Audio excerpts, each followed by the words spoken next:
Hello everyone, welcome back to my channel. So in this particular video we are going to cover chemical bonding chapter in only nearly 20 minutes. So इस video में ना मैं लगभग 20 से 25 minute में chemical bonding वाले chapter का for class 10th ICSE का वन शॉट लेके आई हूँ, जिसमें हम बहुत अच्छे से रिवीजन करेंगे and all the important points हम रिवाइज करेंगे. So without wasting any time let's start. So देखो, सबसे पहला केमिकल बॉन्डिंग क्या होता है. ठीक है, cause of chemical combination is the tendency of element to acquire the nearest noble gas configuration in their outermost orbit to become stable. अब देखो मैं बताती हूँ मेन बात क्या है. देखो ये जो केमिकल बॉन्डिंग है उसमें एटम्स कंबाइन क्यों होते हैं. उन्हें स्टेबल होना होता है. उन्हें अपने आउटर मोस्ट वैलेंस शेल में 8 इलेक्ट्रॉन्स पूरे करने होते हैं, यानी ऑक्टेट रूल पूरा करना होता है. ओके, नाउ देखो यहाँ पे अपन को ना 3 तरह के केमिकल बॉन्ड्स पढ़ने हैं. सबसे पहले है complete transfer of electron, which is known as ionic bond or electrovalent bond. Then second is sharing of electron. ठीक है, जब दो एटम शेयरिंग ऑफ इलेक्ट्रॉन कर रहे हैं तो उसमें एक आता है equal sharing of electron and then एक आता है unequal sharing of electron. So जो इक्वल शेयरिंग ऑफ इलेक्ट्रॉन है उसको हम बोलते हैं कोवैलेंट बॉन्ड. ओके, इसमें क्या है कि दोनों एटम इक्वल शेयरिंग कर रहा है, यानी अगर एक कुछ दे रहा है तो दूसरा भी कुछ दे रहा है. ओके, एंड जो अनइक्वल शेयरिंग है जिसको हम कोऑर्डिनेट बॉन्ड या फिर डेटिव बॉन्ड बोलते हैं, उसमें सिर्फ एक एटम शेयरिंग कर रहा है और एक एटम कुछ नहीं दे रहा है. ओके, नाउ सबसे पहले हम आएंगे कंप्लीट ट्रांसफ़र ऑफ इलेक्ट्रॉन वाले बॉन्ड में, जो कि है आयोनिक बॉन्ड और जिसका दूसरा नाम है electrovalent bond. Okay, so electrovalent bond complete transfer of electron होता है. इसमें आयोनिक बॉन्ड पता कहाँ बनता है, मेटल और नॉन मेटल के बीच में बनता है. इन दोनों के बीच का इंटरेक्शन है ओके इलेक्ट्रोवैलेंट बॉन्ड. सो इलेक्ट्रोवैलेंट बॉन्ड कहाँ बनता है, मेटल एंड नॉन मेटल के बीच में बनता है. अब देखो, अब हम बात करते हैं इलेक्ट्रोपॉजिटिव एलिमेंट्स की. So metals are electropositive element as they have tendency to loss electron and attain positive charge on them. ठीक है, सो जो तुम्हें तो ये पता ही होगा कि जो अपन के मेटल्स होते हैं वो इलेक्ट्रोपॉजिटिव एलिमेंट होते हैं. They have tendency to lose electron, यानी लॉस करके वो अपने ऊपर एक पॉजिटिव चार्ज एक्वायर्ड करते हैं. Okay, now let us talk about electronegative element. Non metals are electronegative element. They have tendency to gain electron. उनकी ना टेंडेंसी होती है गेन इलेक्ट्रॉन, और वो कौन होते हैं, हमारे नॉन मेटल. ठीक है, अब हम पढ़ते हैं दूसरी चीज़ जो कि है इलेक्ट्रोवैलेंट कंपाउंड. अब देखो इलेक्ट्रोवैलेंट कंपाउंड क्या होगा, ऐसा कंपाउंड जिसके अंदर इलेक्ट्रोवैलेंट बॉन्ड प्रेजेंट होगा या फिर आयोनिक बॉन्ड प्रेजेंट होगा. Okay, so the chemical compound formed as a result of transfer of electron from one atom to another atom of an element are called ionic compound. Okay, now electrovalency, the number of electrons that an atom of an element loses or gain to form a electrovalent bond is called electrovalency. देखो electrovalency बहुत simple है. तो the number of electron that an atom loses or gain, ऐसे number of electron जो atom कोई भी atom loose करता है या फिर गेन करता है, कितने इलेक्ट्रॉन का लूज़ कर रहा है या फिर गेन कर रहा है, उसको हम बोलते हैं इलेक्ट्रोवैलेंसी. ठीक है, now we will do some difference between sodium atom and sodium cation. अब देखो सोडियम एटम क्या है, सोडियम एटम पेरेंट एटम है, मीन्स इसके अंदर जितने प्रोटॉन है उतने ही इलेक्ट्रॉन है. सोडियम कैटायन मीन्स क्या है, इसने जब एक इलेक्ट्रॉन लूज़ कर दिया और इसके ऊपर पॉजिटिव चार्ज आ गया है, यानी इसके अंदर इलेक्ट्रॉन कम है और प्रोटॉन ज़्यादा है. ओके, सबसे पहले प्रॉपर्टी देखते हैं कि सोडियम एटम का कलर कैसा होता है. सोडियम एटम का कलर सिल्वरी वाइट होता है.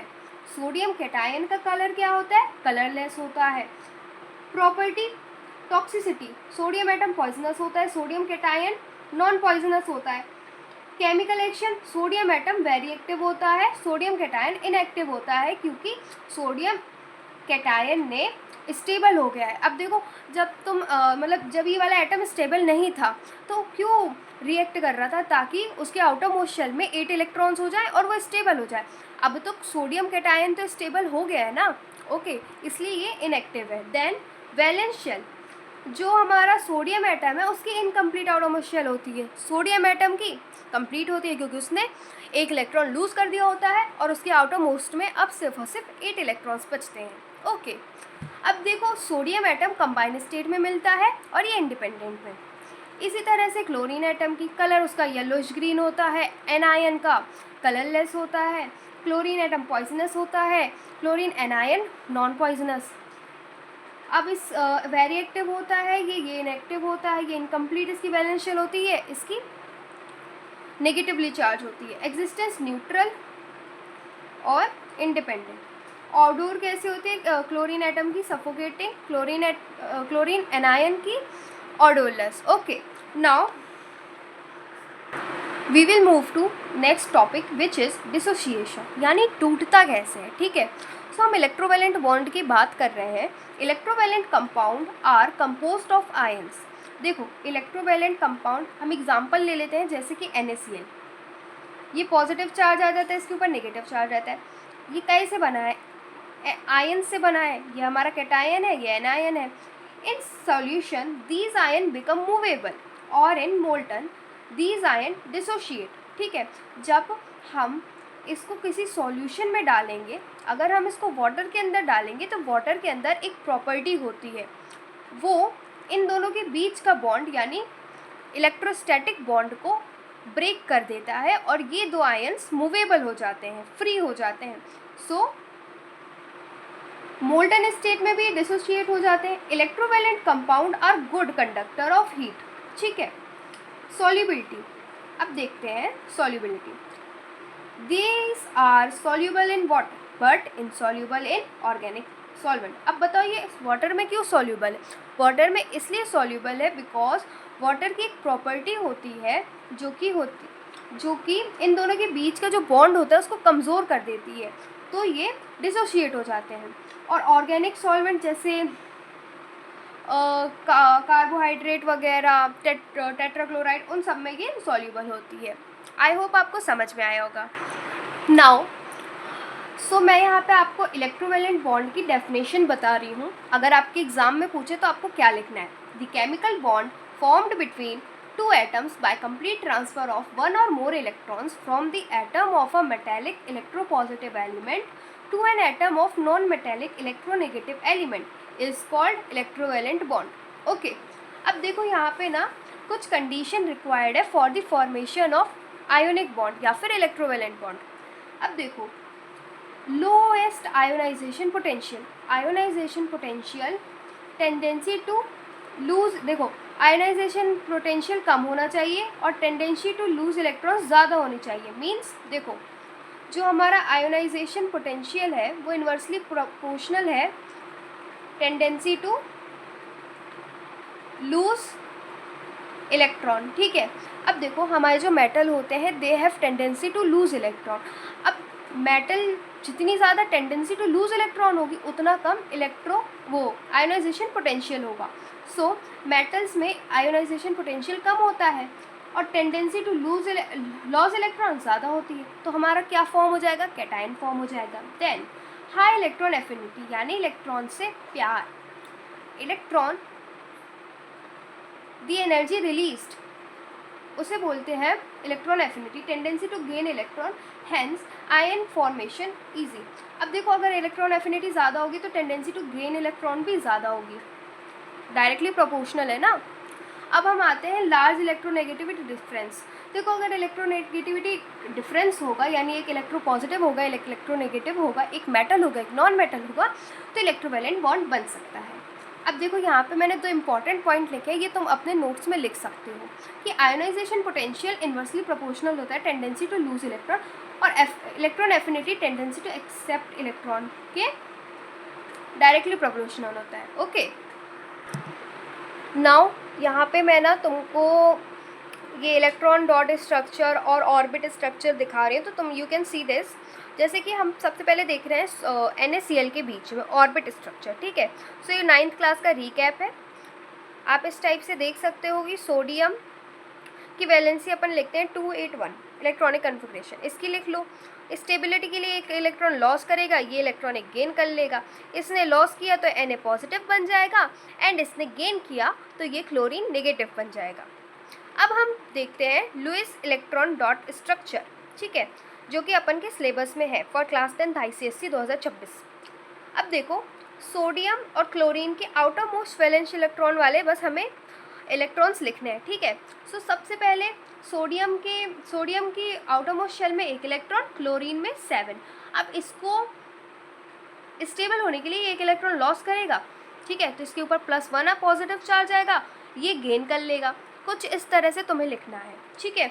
एंड देखो, अगर एग्जाम में पूछे तो तुम्हें नीचे क्या लिखना है, सोडियम की इलेक्ट्रॉनिक कन्फिग्रेशन लिखना, क्लोरीन की लिखना, स्टेबिलिटी के लिए इसने 1 इलेक्ट्रॉन लॉस कर लिया, इसने गेन कर लिया, ओके। एंड इसी तरह से हमारा मैग्नीशियम क्लोराइड का है, तुम इसको देख लो, ये तुम्हें समझ में आ जाएगा। Now we will move to properties of electrovalent bond, okay. So ये फिजिकल नेचर क्या होता है, generally brittle solid and break into pieces when pressure is applied. अब तुम एक चीज़ देखो, ये जो हमारा इलेक्ट्रोवैलेंट बॉन्ड होता है, इनके बीच में strong electrostatic force of attraction होती है, जो इतनी टाइट होती है कि बहुत, मतलब ये सॉलिड की फॉर्म में एग्जिस्ट करते हैं, है ना।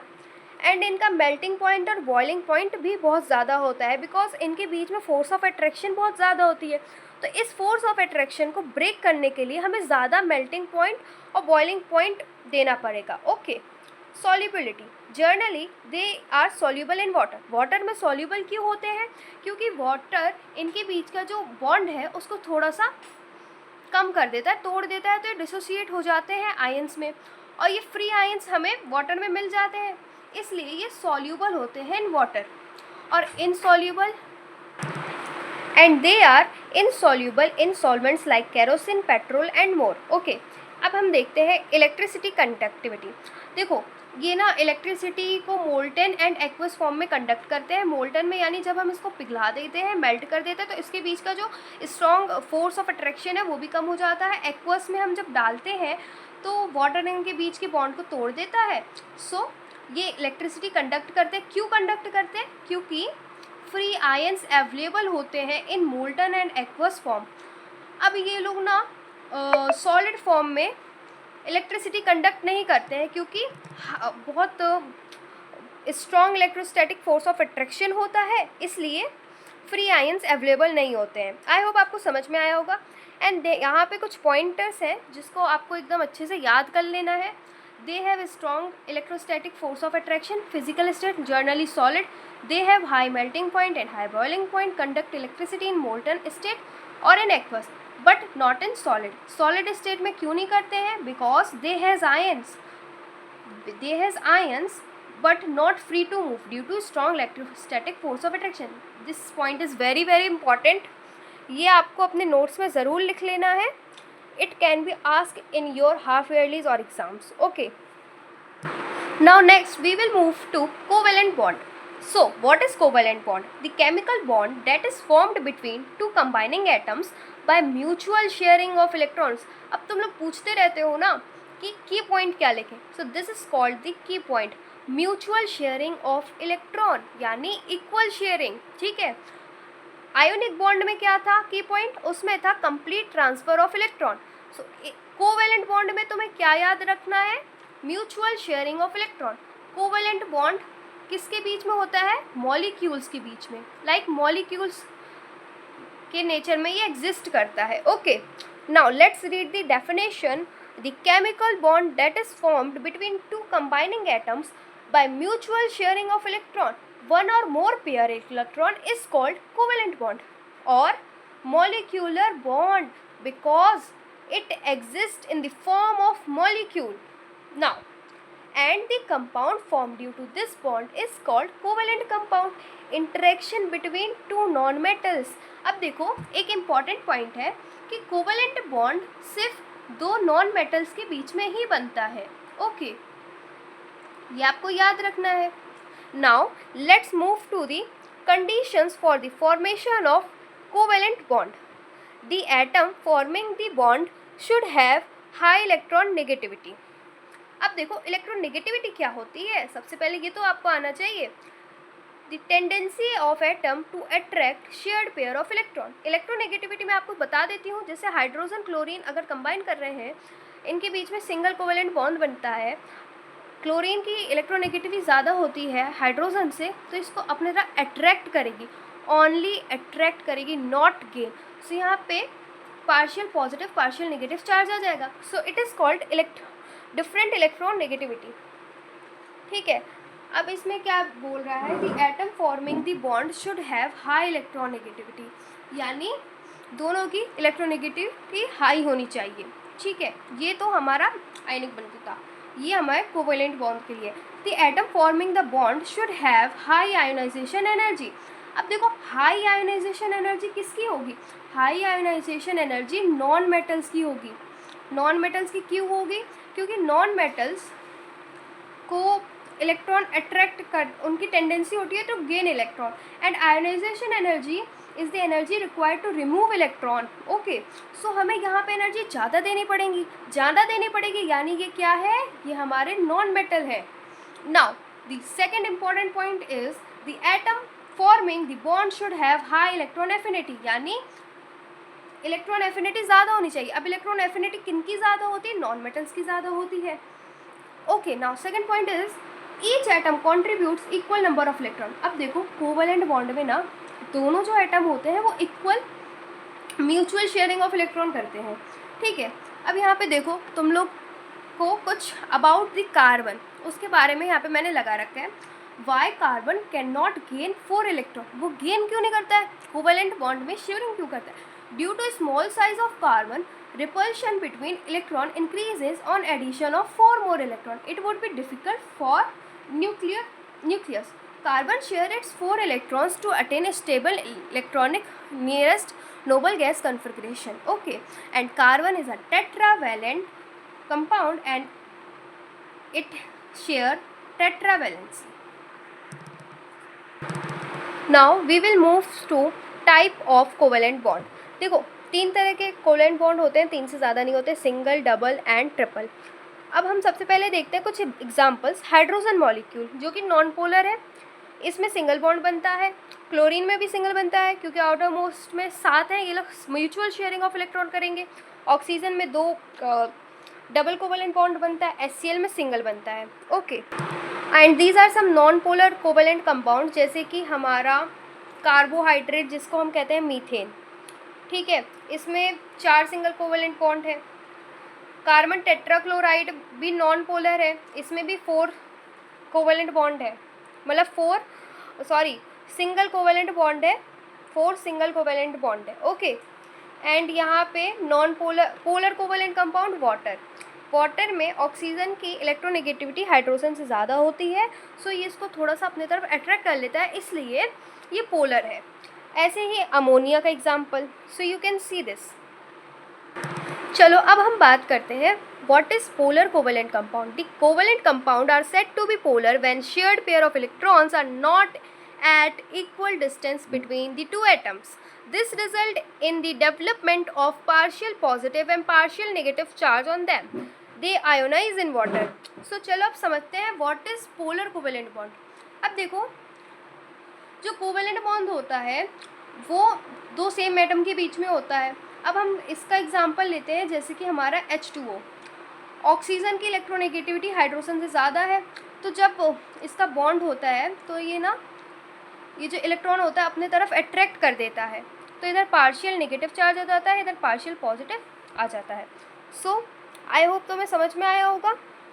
These are some examples that you should know for your exams. And now the most important point is this: the more electronegativity difference between two atoms forming a bond, the more is polar nature of the molecule. जितनी ज़्यादा electronegativity होगी उतना ज़्यादा polar nature होगा। Since a polar covalent molecule has both positive and negative poles, it is also known as dipole molecule. Okay. Non polar covalent bond हमारे simple covalent bond होते हैं जिसमें दोनों एटम सेम होते हैं, इलेक्ट्रोनेगेटिविटी डिफरेंस ज़्यादा नहीं होता है. And covalent compounds are non polar when pair of electron are equally distributed between two atoms, no charge separation take place, the molecule is symmetrically and electrically neutral. Okay, now their property, their constituent particles are molecules, they exist as gas, liquid और soft solid. इनका low boiling and low melting point होता है. Okay, now let's move to coordinate bond. The bond formed between atoms by sharing a pair of electron provided entirely by one of the combining atom but shared by both is called a coordinate bond or a dative bond. देखो इसमें क्या होता है कि जैसे हम तुम ना हाइड्रोनियम के एग्जांपल मैं आपको बताती हूँ. जैसे कि यहाँ ऑक्सीजन हाइड्रोजन के साथ कंबाइन करता है. ओके, एंड क्या होता है कि यहाँ पे इसके पास एक लोन पेयर बच जाता है, तो यहाँ से H पॉजिटिव आता है, ये उसको दे देता है. सो ऐसे शो किया जाता है कोऑर्डिनेट बॉन्ड. ठीक है, सो यहाँ पे क्या होता है कि वन साइडेड बस शेयरिंग होता है, दूसरा कुछ नहीं दे रहा होता है. ठीक है, सारे यहीं से शेयर होते हैं. और कोवेलेंट में क्या था, म्यूचुअल शेयरिंग हो रही थी. पोलर कोवेलेंट में पोल्स बन रहे थे, नॉन पोलर में कुछ नहीं हो रहा था, सिंपल कोवेलेंट बॉन्ड था. एंड जैसे कि तुम ये देख सकते हो, this is important that you should know for your exam. And this is the last important point that you should know from coordinate bond. Sorry, ये एक ऐसा मॉलिक्यूल या फिर कंपाउंड कह लो, अमोनियम क्लोराइड. इसके अंदर आयोनिक बॉन्ड भी होता है अमोनिया और क्लोरीन के बीच में, और 3 नाइट्रोजन हाइड्रोजन के बीच में कोवेलेंट बॉन्ड भी होता है. कोऑर्डिनेट बॉन्ड होता है नाइट्रोजन के जो 2 मतलब एक लोन पेयर था ना, उसको ये हाइड्रोजन आयन ले लेता है, तो ये coordinate. A solution weak electrolyte will contain both ions and molecules of a solute. So देखो 25 मिनट्स में हमने पूरा चैप्टर अच्छे से रिवाइज कर लिया. And this is very beneficial for you all for your exams. I hope you like this video. अगर आपको ये वीडियो अच्छी लगी हो सो प्लीज़ लाइक करना, शेयर करना एंड सब्सक्राइब करना. एंड मैं केमिकल बॉन्डिंग में एक क्वेश्चन प्रैक्टिस वाला भी पार्ट लाऊंगी, जिसमें हम 15 मिनट्स में क्वेश्चन प्रैक्टिस करेंगे. आई होप आपको ये वीडियो पसंद आई होगी एंड समझ में आ गया होगा. If you like this video so please subscribe my channel. मिलते हैं नेक्स्ट वीडियो में. Bye bye.